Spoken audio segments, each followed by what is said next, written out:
اس کی خاموشی نے امامہ کے اعصاب کو مزمحل کیا۔ شاید یہ اس لیے خاموش ہے کیونکہ اسے اپنی پہلی شادی یا بیٹے کا خیال ہوگا۔ امامہ نے سوچا، مجھے اسے بتانا چاہیے کہ مجھے اس کی پہلی شادی کی کوئی پرواہ نہیں ہے، نہ ہی اس بات پر اعتراض کہ اس کا ایک بیٹا بھی ہے۔ جلال، مجھے آپ کی شادی پر کوئی اعتراض نہیں ہے۔ جلال نے اس کی بات کاٹ دی۔ امامہ، یہ ممکن نہیں ہے۔ کیوں ممکن نہیں ہے؟ کیا آپ کو مجھ سے محبت نہیں ہے؟ محبت کی بات نہیں ہے امامہ، اب بہت وقت گزر چکا ہے۔ ویسے بھی ایک شادی ناکام ہونے کے بعد میں فوری طور پر دوسری شادی نہیں کرنا چاہتا۔ میں اپنے کیریئر پر دھیان دینا چاہتا ہوں۔ جلال، آپ کو مجھ سے تو کوئی اندیشہ نہیں ہونا چاہیے۔ میرے ساتھ تو آپ کی شادی ناکام نہیں ہو سکتی۔ پھر بھی میں کوئی رسک نہیں لینا چاہتا۔ جلال نے اس کی بات کاٹ دی۔ میں انتظار کر سکتی ہوں۔ جلال نے ایک گہرا سانس لیا۔ اس کا کوئی فائدہ نہیں ہے امامہ، میں اس پوزیشن میں نہیں ہوں کہ تم سے شادی کر سکوں۔ وہ دم سادھے اسے دیکھتی رہی۔ یہ شادی میں نے اپنی مرضی سے کی تھی، دوبارہ میں اپنی مرضی نہیں کرنا چاہتا۔ دوسری شادی میں اپنے پیرنٹس کی مرضی سے کرنا چاہتا ہوں۔ آپ اپنے پیرنٹس کو میرے بارے میں بتا دیں، شاید وہ آپ کو اجازت دے دیں، اس نے ڈوبتے ہوئے دل کے ساتھ کہا۔ نہیں بتا سکتا امامہ، دیکھو کچھ حقائق ہیں جن کا سامنا مجھے اور تمہیں بہت حقیقت پسندی سے کرنا چاہیے۔ میں اپنے لیے تمہارے جذبات کی قدر کرتا ہوں، اور اس میں کوئی شبہ نہیں کہ کسی زمانے میں بھی تمہارے ساتھ انوالو تھا، یا یہ کہہ لو کہ محبت کرتا تھا۔ میں آج بھی تمہارے لیے دل میں بہت خاص جذبات رکھتا ہوں اور ہمیشہ رکھوں گا، مگر زندگی جذبات کے سہارے نہیں گزاری جا سکتی۔ وہ رکا۔ امامہ کافی کے کپ سے اٹھتے دھوئیں کے پار اس کا چہرہ دیکھتی رہی۔ تم جب 7-8 سال پہلے اپنا گھر چھوڑ رہی تھی تو میں نے تمہیں سمجھایا تھا کہ اس طرح نہ کرو، لیکن تم نے اس معاملے کو اپنی مرضی سے ہینڈل کیا۔ اپنے پیرنٹس کو مجھ سے شادی کے لیے کنونس کرنے کی بجائے تم مجھے مجبور کرتی رہیں کہ میں تم سے چھپ کر شادی کر لوں۔ میں ایسا نہیں کر سکا اور نہ ہی یہ مناسب سمجھا۔ مذہب کی بات اپنی جگہ، مگر مذہب کے ساتھ معاشرہ بھی تو کوئی چیز ہوتا ہے جس میں ہم رہتے ہیں اور جس کی ہمیں پرواہ کرنی چاہیے۔ امامہ کو یقین نہیں آیا۔ وہ یہ سب اس شخص کے منہ سے سن رہی تھی جو تم تو چلی گئی، مگر تمہارے جانے کے بعد تمہارا اس طرح غائب ہو جانا کتنا بڑا اسکینڈل ثابت ہوا، اس کا تمہیں اندازہ نہیں۔ تمہارے پیرنٹس نے پریس میں یہ خبر نہیں آنے دی، مگر پورے میڈیکل کالج کو تمہارے اس طرح چلے جانے کا پتہ تھا۔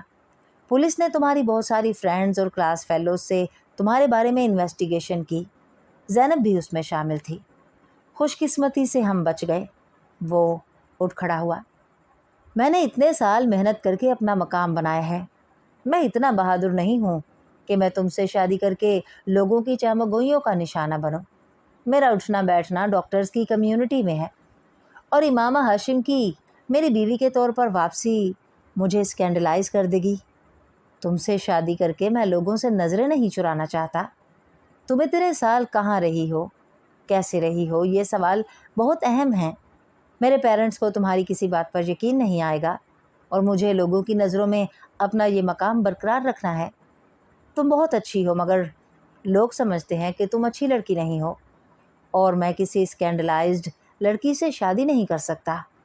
میں برداشت نہیں کر سکتا کہ کوئی یہ کہے کہ میری بیوی کا کردار اچھا نہیں ہے۔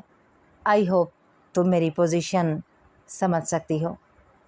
کافی کے کپ سے اٹھتا دھواں ختم ہو چکا تھا، مگر جلال انصر کا چہرہ ابھی کسی دھوئیں کے پیچھے چھپا نظر آ رہا تھا، یا پھر یہ اس کی آنکھوں میں اترنے والی دھند تھی جس نے جلال انصر کو غائب کر دیا تھا۔ کرسی کے دونوں ہتھوں کا سہارا لیتے ہوئے وہ اٹھ کھڑی ہوئی۔ ہاں، میں سمجھ سکتی ہوں، اس نے اپنے آپ کو کہتے سنا۔ خدا حافظ۔ آئی ایم سوری امامہ، جلال معذرت کر رہا تھا۔ امامہ نے اسے نہیں دیکھا، وہ جیسے نیند کی حالت میں چلتے ہوئے کمرے سے باہر آ گئی۔ شام کے 7 بج چکے تھے، اندھیرا چھا چکا تھا، سڑکوں پر اسٹریٹ لائٹس اور نیون سائن بورڈز روشن تھے۔ سڑک پر بہت زیادہ ٹریفک تھی، اس پورے روڈ پر دونوں طرف ڈاکٹرز کے کلینک تھے۔